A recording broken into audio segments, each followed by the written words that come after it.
Hello, May Chanel Days of Our Lives, Monday, April 21st, the storm before dawn. Monday dawns over Salem draped in gray clouds, as though the very sky senses that every secret, every sin, every half-healed wound is about to split wide open. What begins as an ordinary weekday soon swells into something far more volatile, an emotional cyclone that will leave no family untouched. Pour yourself a fresh cup of coffee, settle into your favorite armchair, and let us walk you through every trembling heartbeat of the day's drama. Philip's dangerous confession. Philip Kiriakis wakes before sunrise, heart-hammering. The fake letter that toppled lives and reputations now hangs over him like the sword of Damocles. In a moment of panic-laced honesty, he once whispered to Xander Cook that only he and Vivian Alamain knew the truth behind that forged confession. But secrets are living creatures in Salem. They slither through keyholes, they hiss beneath doorframes, and they never sleep. Philip fears the worst. If Xander decides to bark at the moon, the entire town will hear the howl. So Philip races toward the one person he hopes can shield him, Brady. Not long ago, Belle would have crossed burning coals to keep Philip safe. Now their friendship is bruised, but not broken. On Monday he will arrive unannounced, suit coat flung over one arm, eyes raw with exhaustion, to beg her legal expertise. Belle is already juggling more heartbreak than one soul should bear.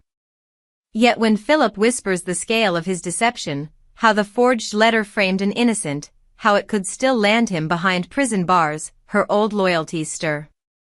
She offers the number of a discreet defense attorney who owes her a kindness. Philip's relief is palpable, but Belle's expression hardens the moment he strides out. She knows legal counsel alone will not erase the damage. And she fears the next tremor in Salem's moral fault line is only hours away. Xander's revelation and the brewing showdown elsewhere. Xander paces the Kieran cottage living room like a caged tiger. The revelation that Philip's letter was forged still sets his blood roiling. But pieces of another puzzle click into place. Stephanie Johnson and Alex Kiriakis never shared a bed, despite every photograph and whispered rumor that suggested otherwise. If they faked intimacy, what else might they be hiding? Xander storms across town to confront Stephanie and Alex directly. He finds them on the Brady pub's back patio, bent over half-eaten plates of clam chowder that has long since gone cold. The argument ignites before he even sits down. "You lied to my face," Xander growls. "Why? What did Philip promise you?" Stephanie, usually composed, flinches.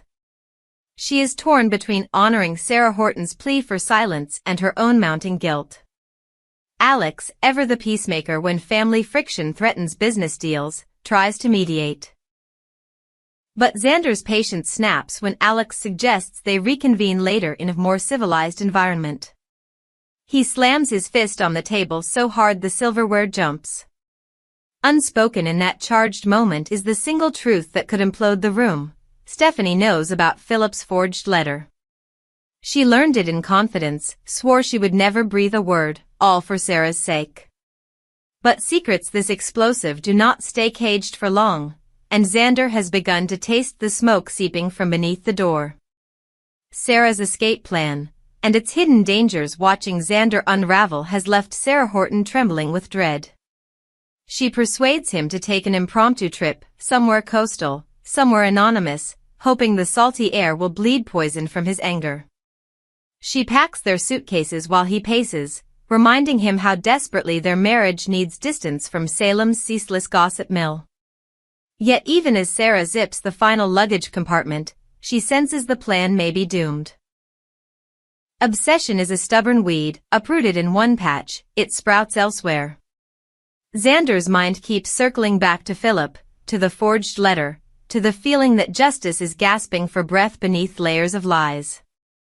Should Sarah spirit him away, he may still spend every midnight checking Salem news feeds, every dawn plotting vengeance.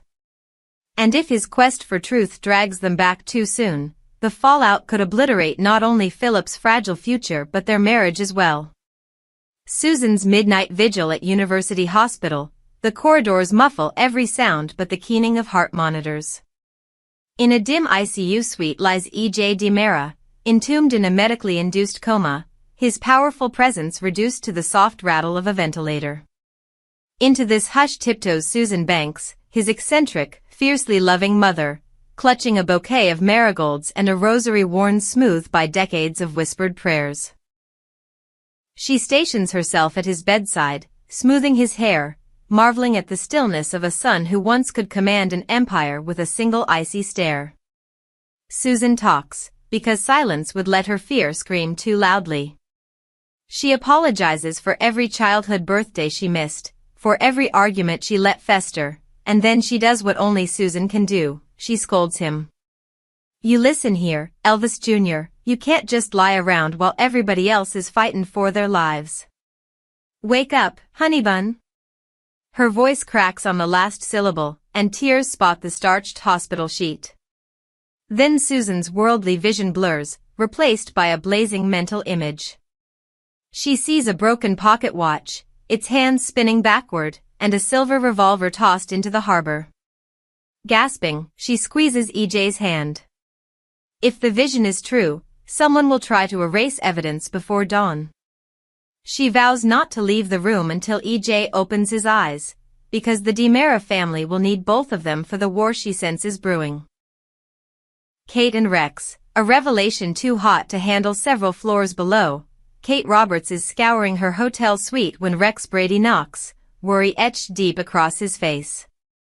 Mother and son have danced around tense topics lately, but tonight the waltz ends. His gaze lands on a handgun lying half-hidden beneath silk scarves inside her armoire. Mom, what in God's name are you doing with that? Rex blurts, pulse thundering. Kate snaps back, swift as a whip. It's protection. Nothing more. And before your mind gallops to conclusions, I did not shoot EJ.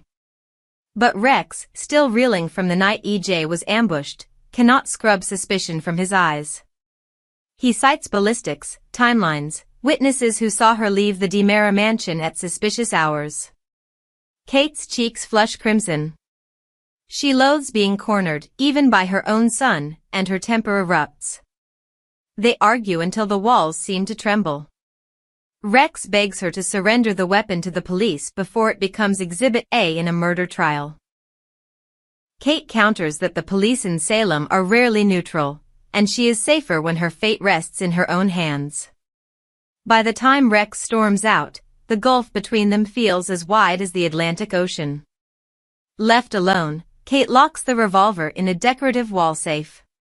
She pours herself a drink with shaking fingers and eyes her reflection, a woman who has clawed her way out of worse scandals, yet senses this one could devour her whole. Rumors, whispers, and the road ahead by sunset, Salem feels electrified, as though lightning crackles invisibly between every street lamp. Philip paces outside Belle's townhouse, waiting for confirmation that the mysterious attorney will take his case. Xander stands at the edge of the city pier, knuckles white on the railing, torn between boarding Sarah's getaway ferry and marching back to confront Philip one last time. Susan kneels beside EJ's bed, whispering the Lord's Prayer, pleading for a sign. Somewhere in his coma-ridden mind, a finger twitches. Kate rests her forehead against the cool glass of her penthouse window, rehearsing half-truths she might recite if the Salem Police Department comes knocking. Monday ends not with closure but with more unanswered questions. Will Philip's confession come to light before Xander's temper sparks violence? Can Belle protect her oldest friend without betraying her principles? Will Sarah's vacation scheme save her marriage, or strand her on an island of regrets? Does Susan's vision foretell a bullet tossed to the sea, forever erasing the trail to EJ's would-be killer? And is Kate holding on to that gun because she fears danger, or because she is danger? Final thoughts. Salem has always thrived on secrets, but never before have so many grotesque truths dangled by such slender threads. One careless whisper, one impulsive text, and years of cover UPS could unravel in a single catastrophic hour. Monday, April 21st felt less like a turning point and more like the moment the hourglass cracked, its sand spilling in frantic streams toward an inevitable reckoning. Hold tight to your remotes and your heart medication, dear viewers, because the aftershocks of today's revelations will thunder through the week. Friendships will fracture, romances will combust, and family bonds will be tested on the anvil of betrayal. We hope you enjoyed it and look forward to sharing more with you in the future.